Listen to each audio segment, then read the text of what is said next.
बेनीपट्टी नगर पंचायत के चुनाव की सरगर्मी काफ़ी तेज हो गई है।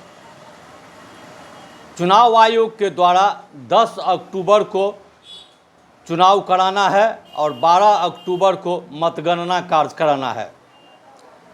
चुनाव को देखते हुए प्रमुख नेता जो चुनाव मैदान में हैं वे प्रत्याशी को साथ अपने अपने मतदाताओं से मिलने का कार्य प्रारंभ कर दिया है और काफ़ी तेज़ी से चल रहा है।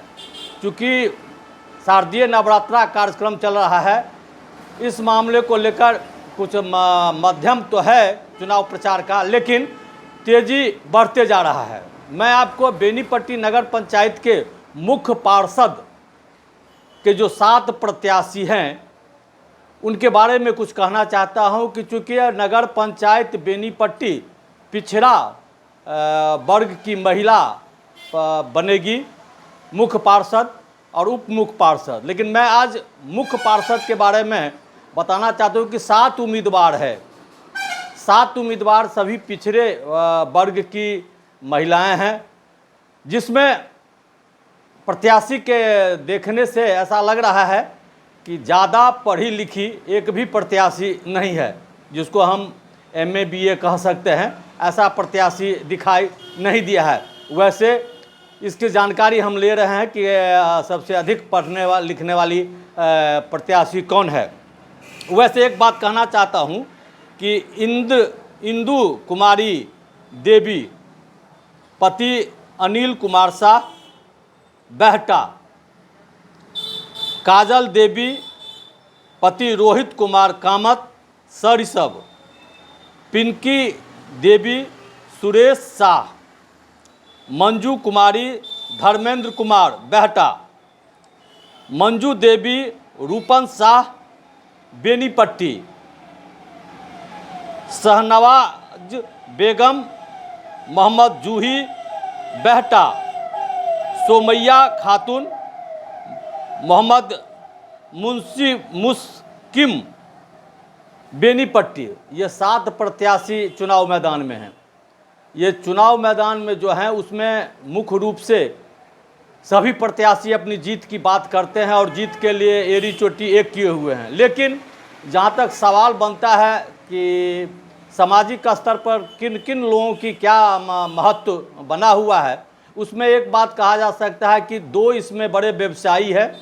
एक है रूपन शाह की जो पत्नी खड़ी है, वो रूपन शाह यहाँ किराना व्यवसायी है और बहुत बड़ा व्यवसायी है और सभी समाज के सभी वर्गों से इसका तालमेल और जुड़ाव बना हुआ है। चूँकि व्यवसाय जो करते हैं वह प्रत्येक परिवार के लिए वह एक सामग्री होता है जो किराना व्यवसाय से लोग संबंध रखते हैं। वैसे कई व्यवसायी हैं किराना दुकान बेनीपट्टी में, लेकिन इनका प्रमुख नाम गिना जाता है और इनकी पत्नी मुख्य पार्षद से चुनाव लड़ रही है।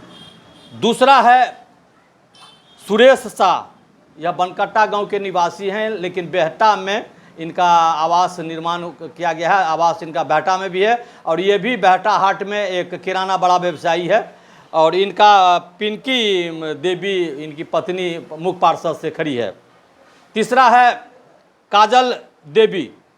काजल देवी जो सरिसो गांव की है और ये मुख्य रूप से इसको प्रत्याशी बनाने का जो श्रेय है वह है मुरारी झा, जो सरिसो गांव के एक प्रतिष्ठित व्यक्ति हैं। इन्होंने अपने दम खम पर इनको चुनाव लड़ाने के लिए तैयार है और चुनाव में इनका प्रत्याशी कहा जाता है कि ये मुरारी झा के ही प्रत्याशी हैं और वे इसमें पूर्ण रूप से मदद कर रहे हैं और मतदाताओं के साथ ये खुलकर अपना नाम कह रहे हैं कि मेरा यह प्रत्याशी है और इसे जीत सुनिश्चित करने के लिए हम सभी प्रयास कर रहे हैं।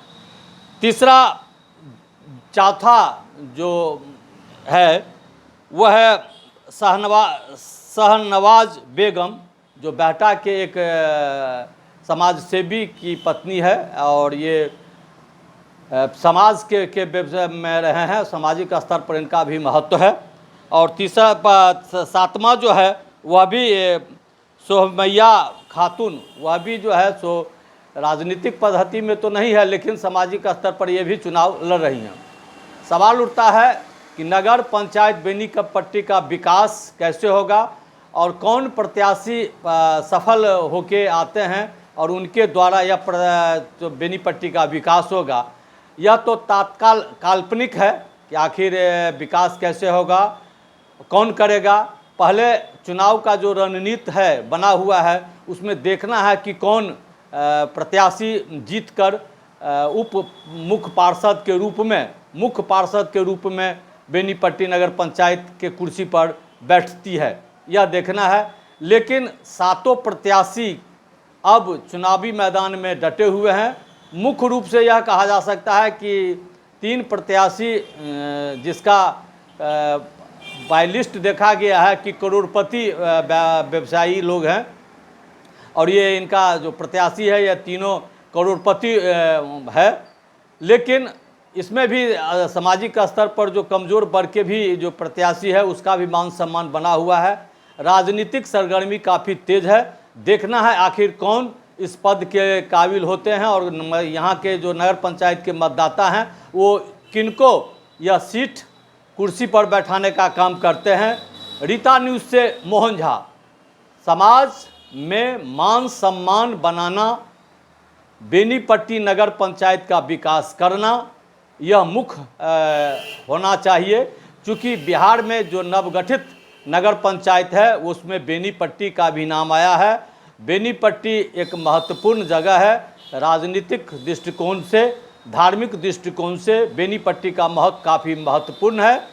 इसीलिए अच्छे लोगों को चुनाव जीत कर आना चाहिए जो नगर का भी मान सम्मान बचा सके और राजनीतिक जो पद्धति है उसमें अपना वर्चस्व कायम सके।